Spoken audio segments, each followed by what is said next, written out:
Today's video will have three distinctive parts: a demonstration, an explanation, and an improvisation.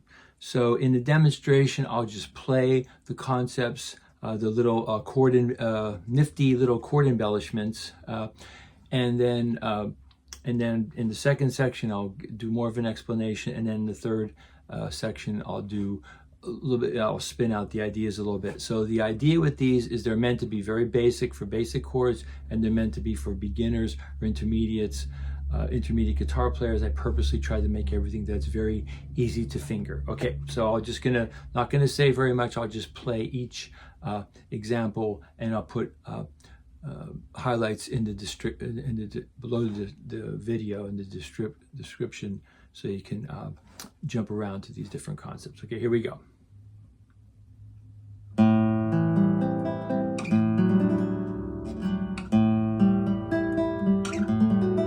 A minor 7, 6 intervals.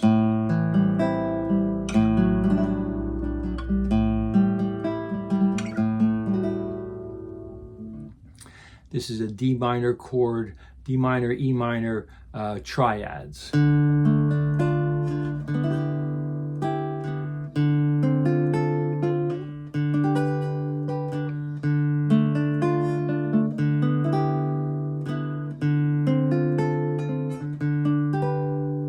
This is an E, F, G chord, Spanish style chords.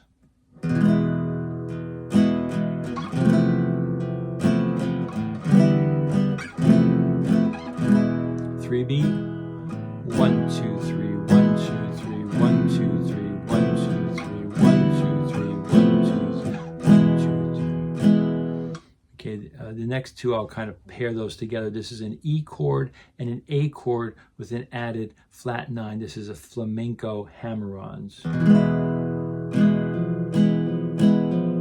to work the pinky there. A chord.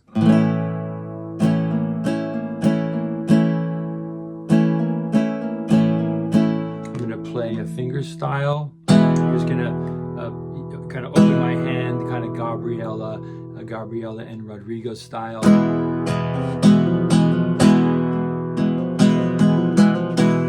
The A chord, I'm gonna use a little different fingering here.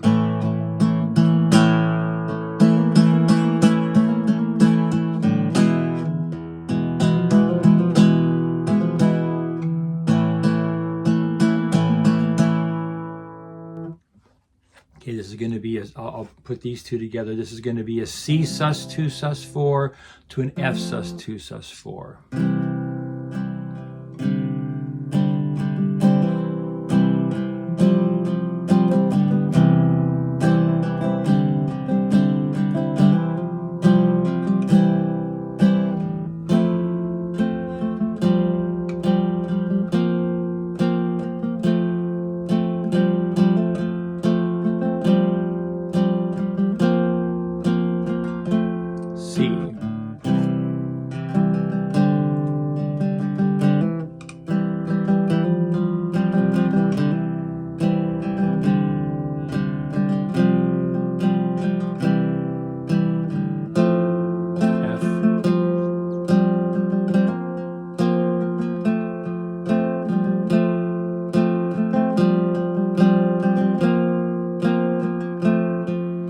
This is going to be a D, D sus2, D sus4, and what I'm calling extended. So you have.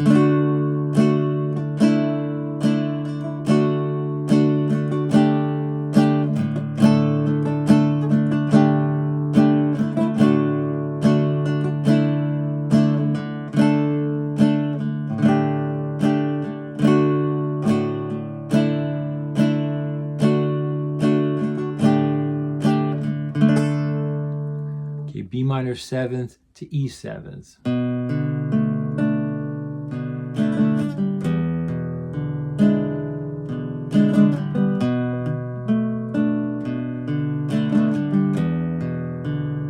Add the open E.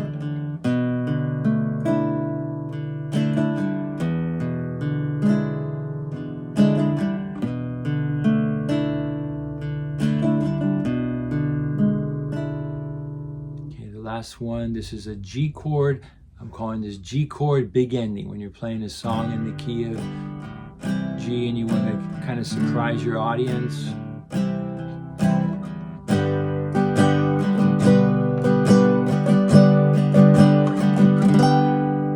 Or you can do a big jump here.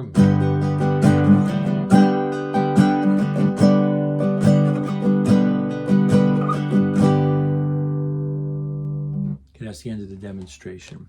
Now I'll move on to an explanation where I'll break down these different little chord embellishments that I've done.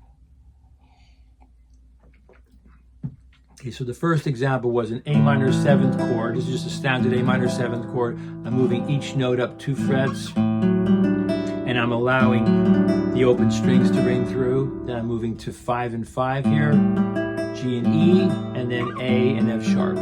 Okay, so this is essentially a Dorian sound, a minor sound. There's a lot of songs that feature this. I could listen to the Moody Blues. So here I'm choosing to play an arpeggio, but you can strum.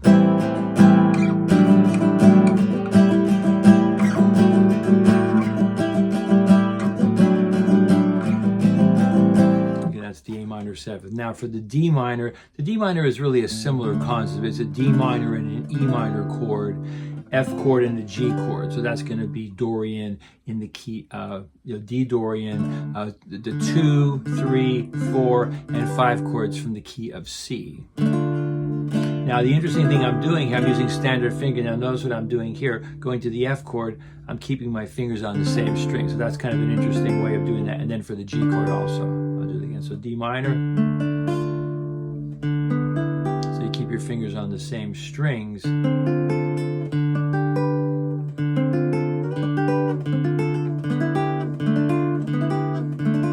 then you can do like maybe slides in between.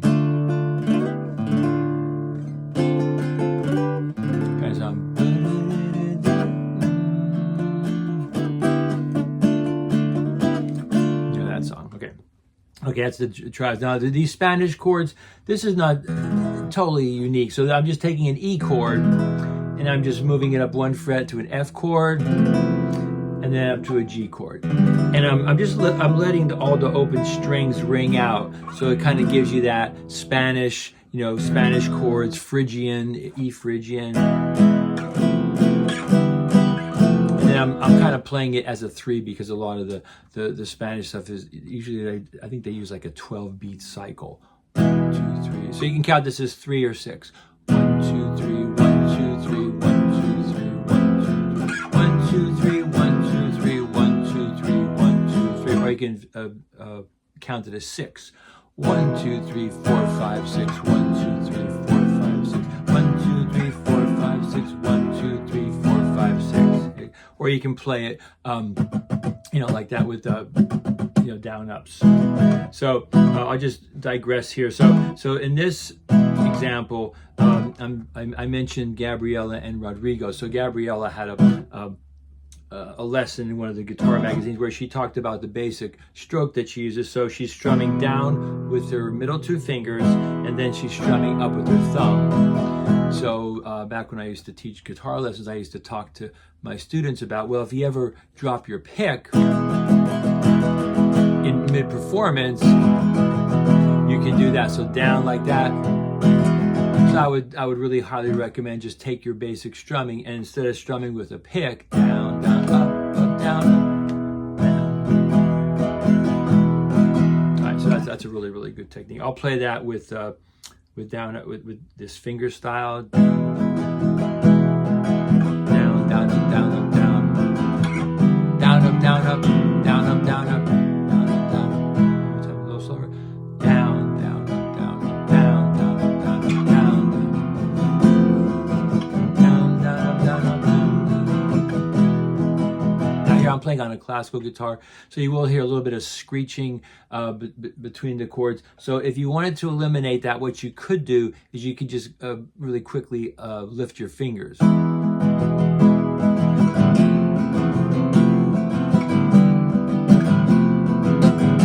Yeah, so in this key, those open strings are essentially like like an E chord, or like a sharp 9 chord, or a 6 chord. So you don't have to worry about those. Okay, so next example, I'll play that finger style. So that's a Flamenco Hammer-Ons. Okay, so that's just taking the E chord, and then you're just doing a hammer-on to that that F note.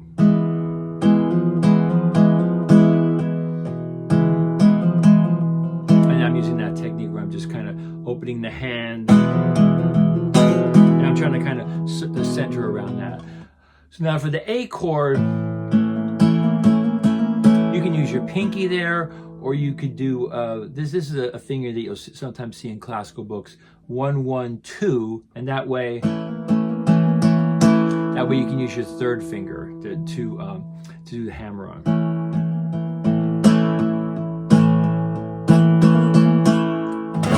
And if you want to do like a Rasgueado, it'd be fancy.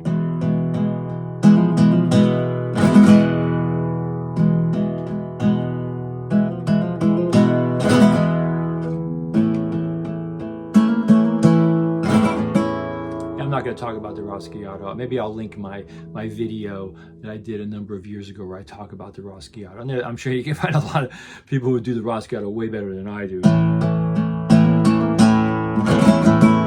Okay, that's that one. Okay, so now C sus2 and the F sus2, I decided to put those two together. So you have C chord, add the open D, E, F. Yeah, very, very common technique that you hear. And then on the F chord, what I decided to do is I'm just using a small F chord here. So you can play either 3 strings, or you can go ahead and add that open A. So G, and then back to C. Yeah, maybe I'll just do a little finger picking thing here. I'll just do a sort of a basic Travis, T, M, T, I. 4, sus2,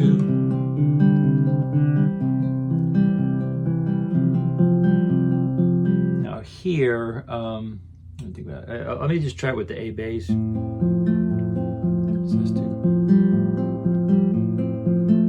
4, sus4.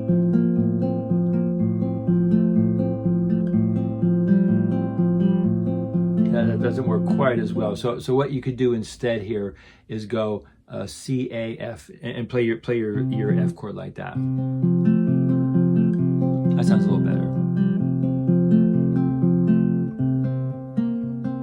Yeah, then you'll have to do something different. I didn't really think through that. Okay, so I'll just go back. I'll just do sus2 for each of the chords. So C chord.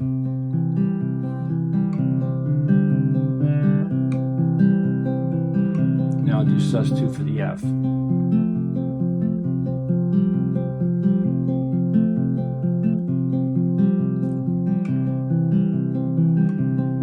All right, so pretty standard kind of things. Okay, now this D chord one, this is one I learned many years ago. So a lot of people learn D, sus2, sus4, and then they're like, well, how do I get that higher note? So if you just refinger everything, A, D, A, and then you get that nice high melody note. And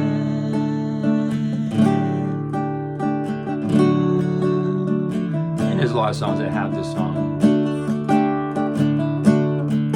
Yeah, so that'd be a good thing to practice as you're learning this. Try to kind of make up little melodies where you're jumping back and forth.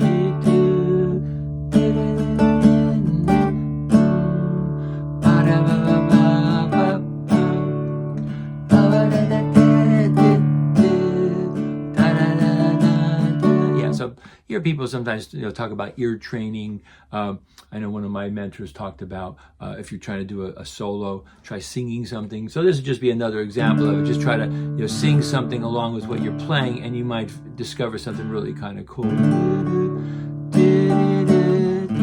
So that's a tricky shift. So you just have to that's what practice is. You come up with an idea, and then you just keep on playing it until you can play it smooth.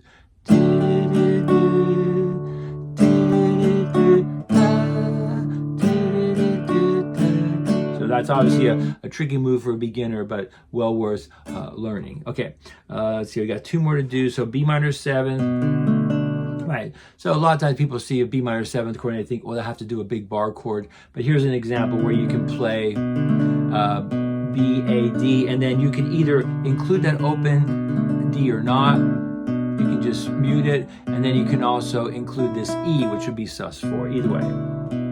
And then going to the E7 chord, that's just like a regular E7 chord, and I'm adding this D note here, or in the E chord. So then you have to decide for yourself, does it make more sense to play this chord as 1, 2, 4, and then switch to D7, or 1, 2, 3. It depends on what kind of guitar you're playing and your hand size. Here I'm playing a classical guitar, so classical guitars have a wider fingerboard this way, but it's a little shorter scale this way. So it's, you know, it depends on your guitar and your hand size.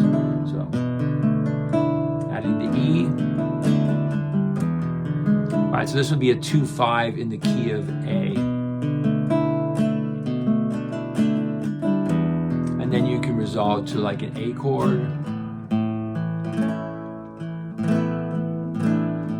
I'll do it again. This time I'll go B minor 7th, E7. I'll resolve to an A major 7th chord.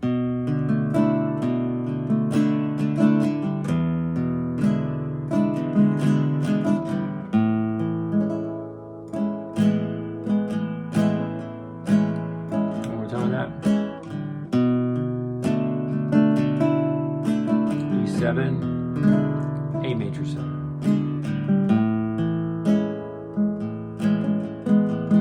And I didn't have this sus2.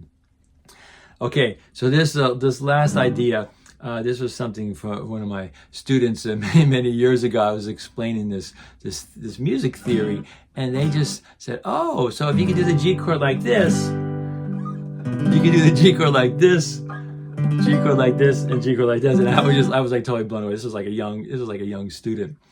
They might have been like 9 or 10 years old, and I was just thought, well, that's a pretty cool idea. So now you can steal that idea. You can use it. Like if you're just, it might be fun because sometimes you're in a coffee house gig or something. And you're just playing some kind of generic song, key of C, a key of G, and then if nobody's paying attention.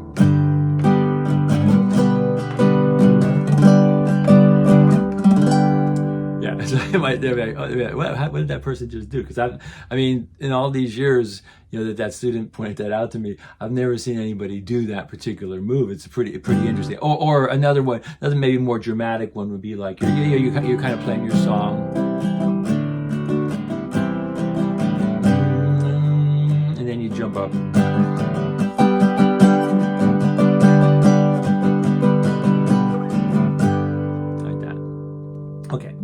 Okay, so hopefully you got something out of that. So for the last part, I'm not going to talk very much. I'm just going to do some improvisations with these, and I'll go ahead and put some chapter markings in so that you can follow along. And I'll just kind of go pick style, finger style, and just kind of see what happens. Okay, well, thanks for listening and watching. Here's my improvisation on each of these.